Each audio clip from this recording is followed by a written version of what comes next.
Good morning, students.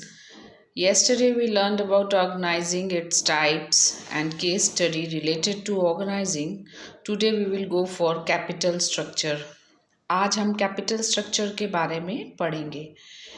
Capital structure जहाँ नाम से ही हमें समझ में आ रहा है, स्ट्रक्चर जो कैपिटल के होता है, कैपिटल का होता है।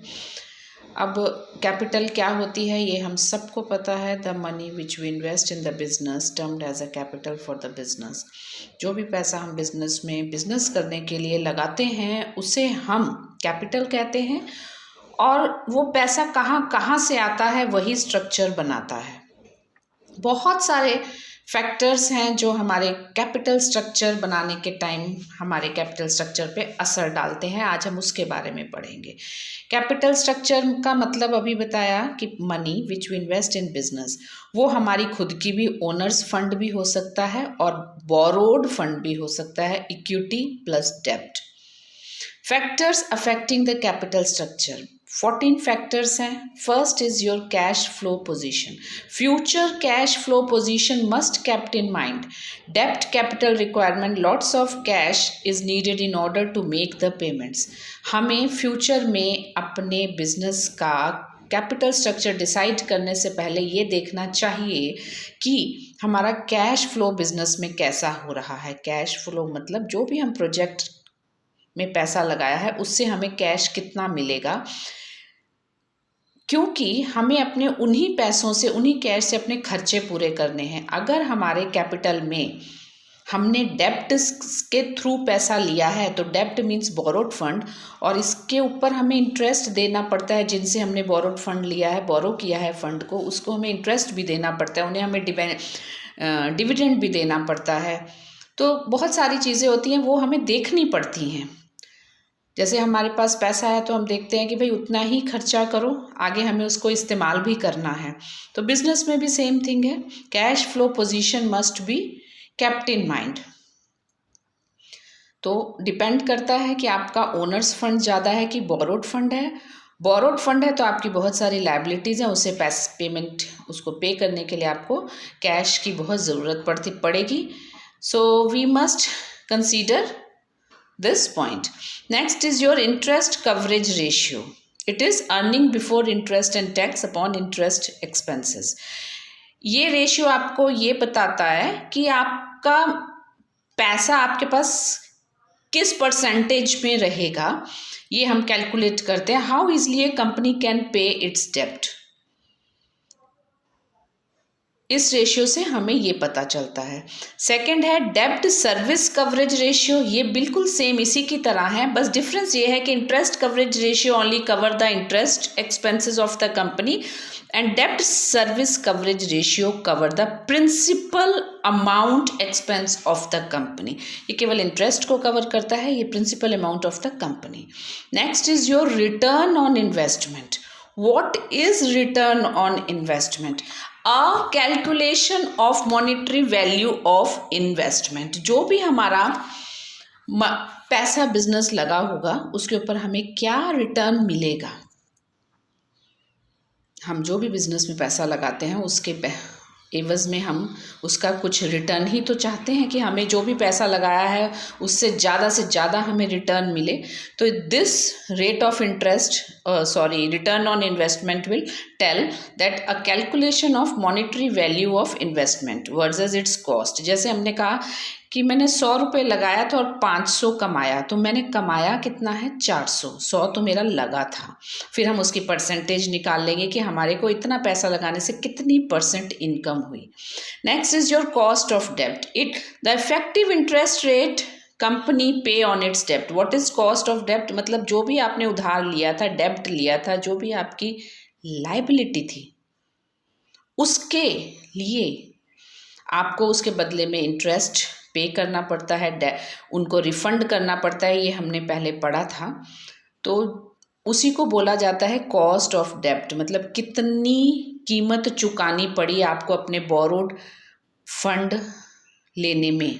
जैसे हमने किसी से उधार लिया है पैसा, तो वो पैसा हम जब उसको वापस करते हैं तो हम उसको इंटरेस्ट समेत वापस करते हैं। ऐसे ही बिजनेस में भी जब वो पैसा लेते हैं तो वो भी उनको किसी ना किसी एवज में वापस करते हैं। तो उसी को बोला जाता है कि आपको कितना महंगा पड़ा ये पैसा लेना। बैंक से पैसा लेना और है, डिबेंचर्स के थ्रू पैसा लेना और है, शेयर मार्केट से पैसा लेना एक अलग चीज़ है। तो हर डिफरेंट एस्पेक्ट से पैसे लेने में आपको डिफरेंट खर्चा करना पड़ता है, जिसको कहा जाता है कॉस्ट ऑफ डेब्ट।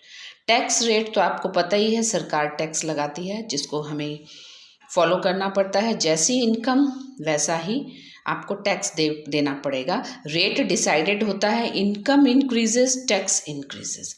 कॉस्ट ऑफ इक्विटी, ये ज़रूरी नहीं है कि हमें डेब्ट पे ही, लायबिलिटी पे ही हमें पैसा देना पड़ता है। अगर हमारा ओनर्स फंड है उस पर भी हमें देना। इक्विटी शेयर होल्डर्स हैं, दे participate in management, they having voting rights. तो अगर हम डेब्ट नहीं लेंगे, उनको इक्विटी शेयर्स देते हैं तो इक्विटी शेयर होल्डर्स मैनेजमेंट में भी पार्टिसिपेट करते हैं, उनको वोटिंग राइट भी होती है। एक तरह से वो हमारे काम में इन्वॉल्वमेंट होती है उनकी। तो ये भी एक हम कीमत पे करते हैं, हम दूसरे पर्सन को अपने बिजनेस में इन्वॉल्व होने की परमिशन देते हैं because of the equity share holders. तो ये भी एक तरह से हम कीमत पे करते हैं, क्योंकि हमने उनसे इक्विटी के फॉर्म में पैसा लिया था तो हम उनकी कीमत पे कर रहे हैं। तो उसी को कहा जाता है cost of equity. It's a return company paid to its equity investors. Next is your flotation cost, very easy. This is the cost incurred on issuing shares and debentures like marketing, brokerage, underwriting commission. जो भी हम share securities issue करने के time company खर्चा करती है उसे बोलते हैं flotation cost. Now risk consideration. हम कोई भी प्रोजेक्ट में पैसा लगा रहे हैं, अपना कैपिटल स्ट्रक्चर बना रहे हैं, तो ये ध्यान रखना है कि उसमें कितना रिस्क है। कुछ रिस्क तो हम अनुमान लगा सकते हैं, गैस कर सकते हैं, सोच सकते हैं, and some risk are we can't predict beforehand. That's why we say it is uncertainties which we can't predict ना। तो हमें हर बात को ध्यान में रखते हुए अपना कैपिटल स्ट्रक्चर खड़ा करना चाहिए। नेक्स्ट है फ्लेक्सिबिलिटी। आपके प्रोजेक्ट में कितनी फ्लेक्सिबिलिटी है, कितनी जल्दी पैसा आएगा। रिजिड तो नहीं है कि एक बार लग गया तो it takes time to come back. Control, regulatory framework. What is the regulatory framework? Legal mechanism. Company कोई भी काम करे, सरकार की शर्तों नियमों को पालन करना पड़ता है। जो भी आप काम करते हैं उससे रिलेटेड रूल्स रेगुलेशंस को फॉलो करना पड़ता है।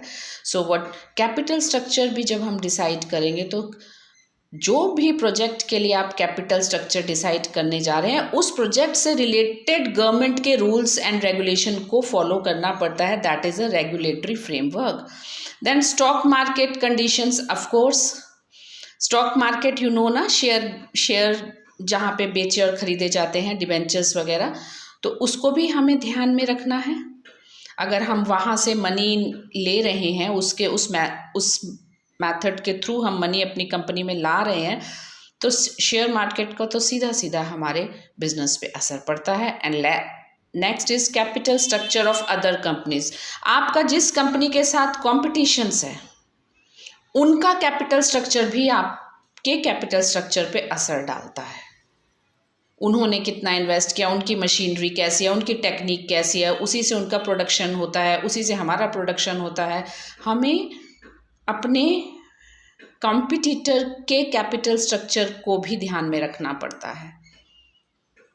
सो समरी, एक तरह से ये क्वेश्चन बहुत बार आया है, लेकिन इसको अगर आप एक सिंपल सी समरी में देखें तो आप इसको इजी वे में ये समझ सकते हैं कि कैपिटल स्ट्रक्चर मतलब कोई भी कंपनी अपने किसी भी प्रोजेक्ट के लिए जब कैपिटल डिसाइड करती है तो वो उनकी मोटी मोटी 2-4 बातों को देखना पड़ता है कि वो कितना प्रॉफिटेबल है, कितना उसका कैश फ्लो है, कितना उनका रिटर्न उसका वापस आएगा, उस पर हमें कितना खर्चा करना पड़ेगा, क्योंकि जो भी आप पैसा लगाएंगे वो आपका खर्चा है, और क्या वो खर्चा जो हम कर रहे हैं जायज़ है, उससे हमको जो हम एक्सपेक्ट करते हैं उतनी इनकम होगी। आप अगर कैपिटल स्ट्रक्चर को ध्यान से समझ लेंगे तो आप उनके फैक्टर्स जो कैपिटल स्ट्रक्चर पे असर डालते हैं इन 14 के 14 you can easily able to write. If you want, you can take the screenshot so that it is helpful you to make the notes.